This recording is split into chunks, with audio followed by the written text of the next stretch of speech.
Hello साथीहरू सबैजनामा नमस्कार छ। कहाँ हुनुहुन्छ, के कस्तो हुनुहुन्छ? ल हेर्नुहोस्, यो फुल चाहिँ बाह्रैमास यस्तै फुलिरहन्छ गाइस। धेरै दिनपछि आएको छु। नयाँ साथीहरूले भएदेखि च्यानल चाहिँ ट्याम्म सब्सक्राइब मार्नु होला। यहाँको चाहिँ नजारा चाहिँ यस्तै छ साथीहरू। ल हेर्नुहोस्, राति ड्युटीको उसमा रातिमा पनि नरिवल चाहिँ कति राम्रो देखिँदो रहेछ। माथि नरिवल हेर्नुहोस्, नरिवल मजाको देखिएको छ।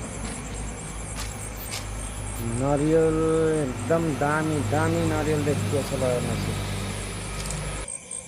ल हेर्नुहोस् त, राति यहाँ पनि नरिवल यति दामी देखिँदो रहेछ। ल हेर्नुहोस्, रातिमा चाहिँ नरिवल फलेर चाहिँ लोच्चो फलेको रहेछ। नरिवल रातिमा पनि यसरी देखिने। ल हेर्नुहोस् कति दामी रहेछ। Thank you watching this video. नमस्ते, केएन सुवेदी ब्लग।